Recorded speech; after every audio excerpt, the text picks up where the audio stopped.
winter has in fact arrived. Today is actually pretty nice out. It's like whole 20 degrees out, which for you rest of the world that doesn't use Fahrenheit, my phone isn't working, so you don't get your Celsius temperature. So I am 100% unable to use the ramp right now because that right there, that is ice, right through here. Ice and ramps is not fun. Rain and ramps isn't fun. See, you would imagine ice is much worse, which it is. So since I can't use the ramp, I was gonna try and work on fixing it because it isn't looking too great anymore. The first thing I want to do is get rid of this whole railing. I thought it would last longer than it did, but it didn't. So I'm taking it out. And since it's pretty nice out today, I'm also going to take apart this extra ramp over here. I built this ramp in a video a really long time ago. It's a 2-foot quarter pipe, 2 foot from there to there. And while I'm at it, I'm also going to take apart this other ramp over here. This is a little kicker ramp. Well, not little, it's a 4-foot kicker ramp. So it's a pretty big kicker ramp, but I don't use it, as you can see, because it's currently just sitting up against this. So I'm gonna take it apart. One thing that is super interesting about this ramp is this is hardboard right here. It held up fairly good for being out in the rain, snow, and everything for 2 years straight. Sure, it's bubbling, but the top of the ramp is not falling apart, even for being out here in 2 years of rain and snow, which I am really surprised about because last piece of hardboard I had outside lasted me a whole 3 weeks. Okay, so like I was saying, the first thing I want to do is take out that railing right there. Before I take it out though, I want to see if my fire tube up there still works. So if you never saw the video of me building this fire tube up here, what it is a Rubens tube without the speaker. So what it is just a tube with a ton of holes. There's a little, I think 16-inch holes all along here, all the way down to here. Then I've got these reducing fittings to get it down to this size. Then I have this incredibly sketchy and probably super dangerous pressure regulator that hooks up to a 5-pound propane tank, I think. I don't know what size propane tank it is. And then you light it. So first I was planning to take apart the fire tube first, then take apart that ramp and that ramp back there. I think it makes the most sense to first take apart the ramps, and then after that take apart the fire tube right about when the sun's gonna set, so I can show you the fire tube when the sun's about to set, so you can actually see what's going on.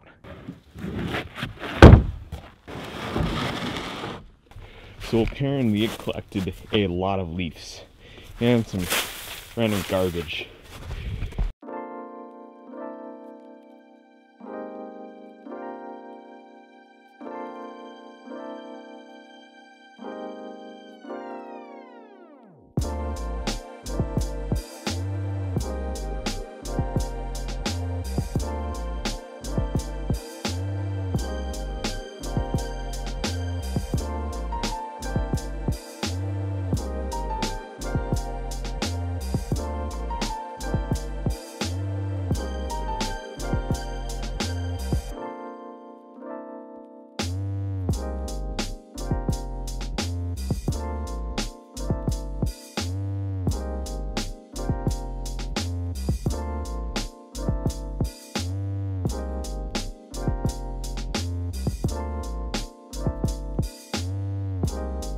So here's the problem with the weather now. It's cold enough still where I can only be out here for 15-20 minutes because I don't have the right clothing on. I don't have good enough gloves or scarf or face mask or anything. So every about 15 minutes I need to come inside and not get frostbite. Because even though I've only been out there for, I don't know, 15 minutes, my hands are already, I don't have the best dexterity, and I can't exactly feel them already. That's cold out. The other problem is my camera battery is already almost dead, and it's been 30 minutes. So in the last video before this video, I mentioned how I wanted to make something for this channel, as in make merch or some form for me to make more money, cause I need money to make these videos. One of the ideas I had was scooter bars. So I have a few ideas on how I could actually make them more durable and last longer. My question is, how many of you have had your scooter bars either crack at the handlebars or at the base of the handlebars?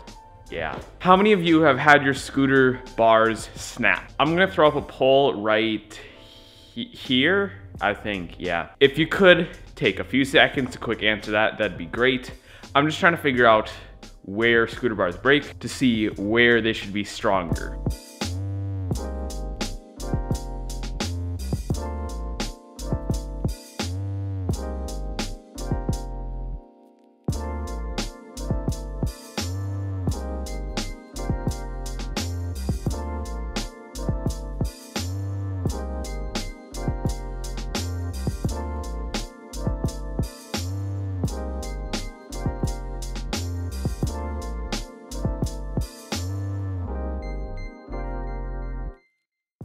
So now that I have some of the parts from the ramp in this heated garage, I'm gonna show you what I could have done better and what you can do if you build a ramp to make it last longer. Because that is the most important part of your ramp, is first of all, make it not break from use, and then make it last as long as it can in the weather. Those are, to me, the two most important things. The first thing that I have noticed, if I take this brush and brush this, this is the part that was sitting on the ground because it was sitting sideways next to our fence. If you look, it looks a little moldy and not good. This was on the inside, by the way. The outside was this side. You can tell because of the color difference. This wasn't exposed to ultraviolet light. This was. If we flip it around, you can't see it as much because it kind of blends, but still, this does not look the best. So what this tells me is you should probably make either sides of your ramp out of pressure treated wood, or put some really good sealant on it to seal in the wood. Next thing that kind of surprised me was these were the ribs through the ramp that basically, well, this is what you screwed the plywood into. It looks great. Let me quick grab this is a new piece of pine. This is also pine. I think they actually, this might be like yellow pine, this is white pine.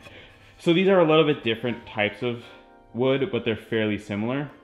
If you look, this has been exposed to some light and has absorbed some water, so it's discolored a little bit. So this board right here is a little bit different than this, but they look about the same. I would bet if I cut this in half, this board would look perfectly fine on the inside. So that tells me for the majority of conditions, you can use just normal 2x4s for the studs basically going across. Pressure treated 2x4s would not be a bad idea, but if you cannot afford it, that is not the end of the world. So just so you know, our weather around here, not good weather for ramps. We get 6 months of freezing cold up to -50 degrees Fahrenheit, and it gets up to like 100 degrees with 100% humidity in Minnesota. It's generally 50 to 80% humidity throughout the whole summer. In the winter, it is bone dry. And in the spring and fall, we generally get a few weeks straight of rain. So not good conditions for ramps. Moisture is your enemy. But as you can see, even in that weather, since these were protected by the plywood that went on top of them, they still look really good. So even though these, the main ribs, are pretty good, the one that the pipe is connected to, I would use actual pressure treated on that, because if you look, it doesn't look nearly as good. So the way that this would generally sit, the way this was sitting on my ramp was like that. So moisture would seep through this gap right here and then rot out the board slowly over time. So the boards that are touching the ground and the boards around the coping should all be pressure treated 2x4s. So here are the screws. These right here were triple plated deck screws. These are drywall screws, and these are zinc plated screws. What I notice about the zinc plated is if you look super closely, you can see a little bit of rust through here. This was only outside for 2 years. I would not use zinc plated screws. Those are bad. Drywall screws are really weak, so I would not use drywall screws again. Those are bad. These gold-plated still look really good. There's a slight bit of rusting. There could be a little bit of rusting on this part from me slightly stripping the screws, but they're pretty good. The best though are stainless steel screws. If you look at this, no rust whatsoever. They look exactly like they did when I put them in the ramp. Stainless steel screws are the way to go. If you cannot afford those, get triple plated screws. It's got 1 layer of zinc and 2 other coatings on it. So it's 3 times as more durable as these are.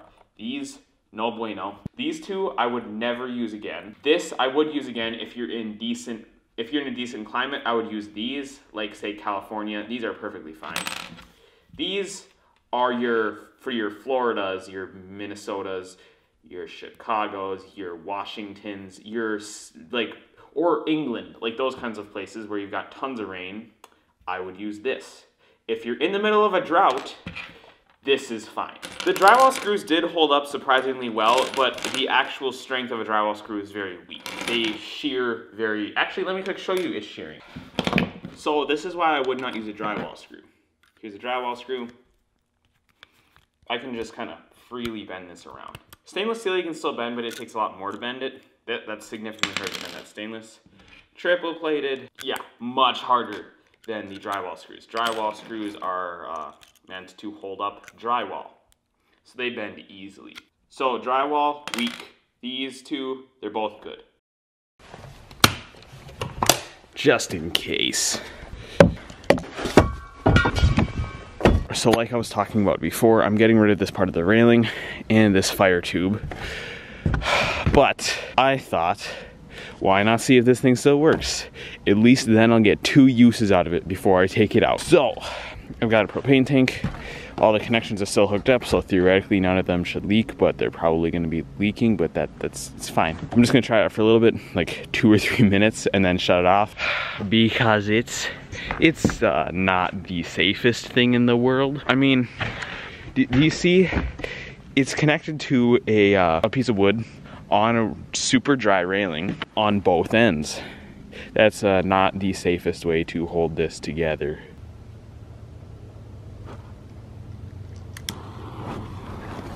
Oh yeah.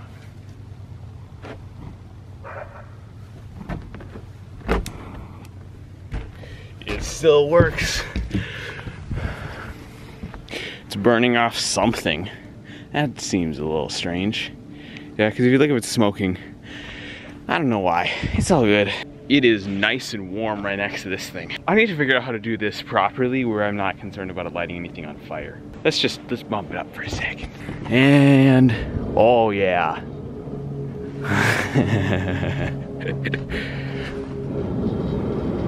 Roaring flame now. Okay, that's great. Well, I'm gonna turn this thing off before I have to use that thing to manually turn this thing off. Yeah, this thing, it burns well. Wow. Yeah, that's a little hot. Yeah.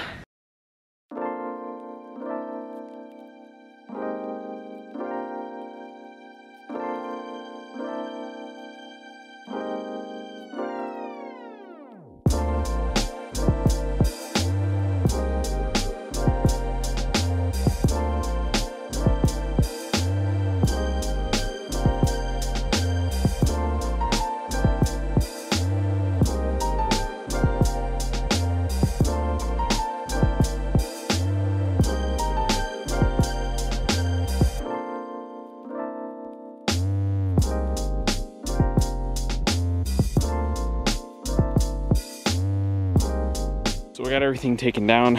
Those were all the boards from the ramps that I took apart.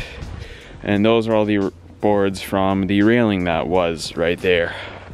Ooh, look at that stripe right here. You can see exactly where it was protected from the elements. So I'm gonna quick clean all that stuff up. Then I'll be back once that is done. So I got the railing out of there. I got the ramp that was sitting back there out of there.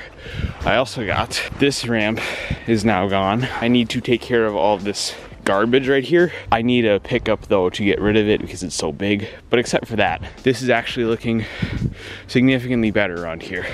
It looks less sketchy, I'll put it that way. Yeah, there's less crap around it. And now I can't feel my hands or my face.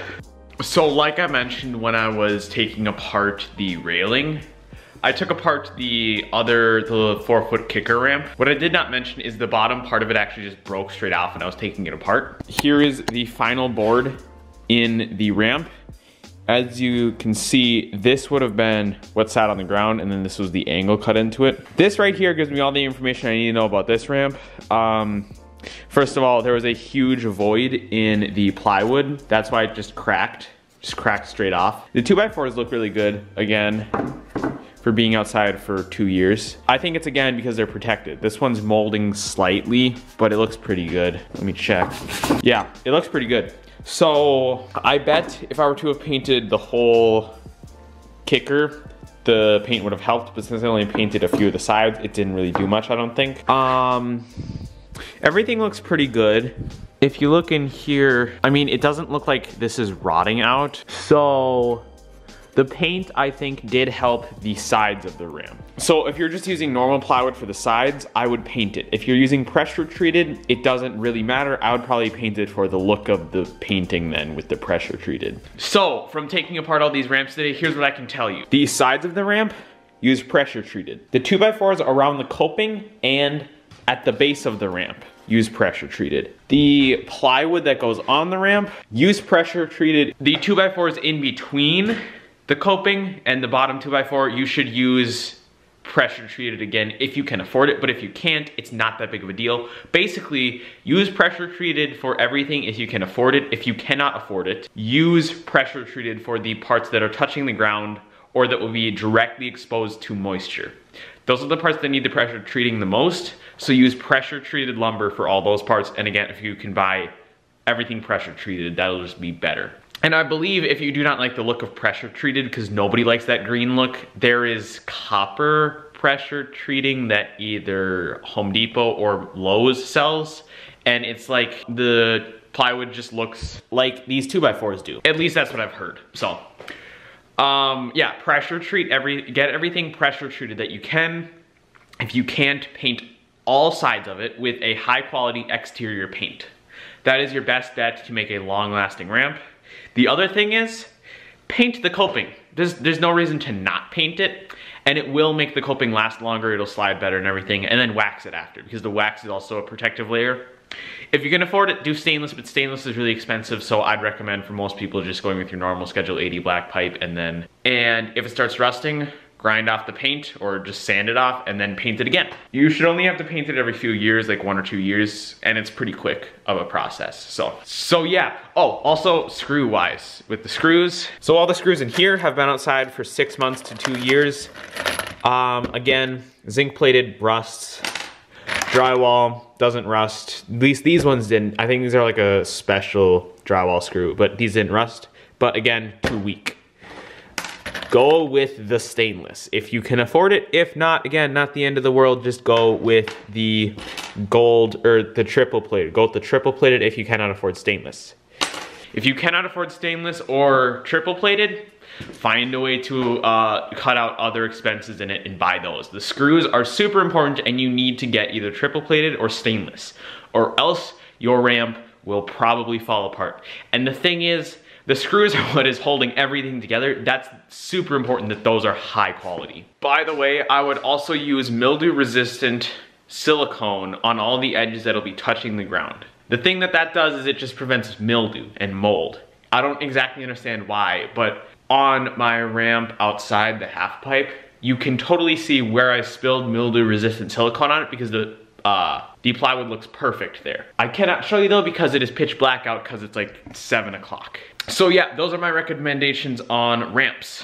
Hopefully that gave you some insight on how to build ramps better, because if you follow what I said in this video, which is pretty much use pressure treated on everything that's touching the ground and then use pressure treated on everything else if you can afford it, and to use stainless steel screws, your ramps will last an incredibly long amount of time.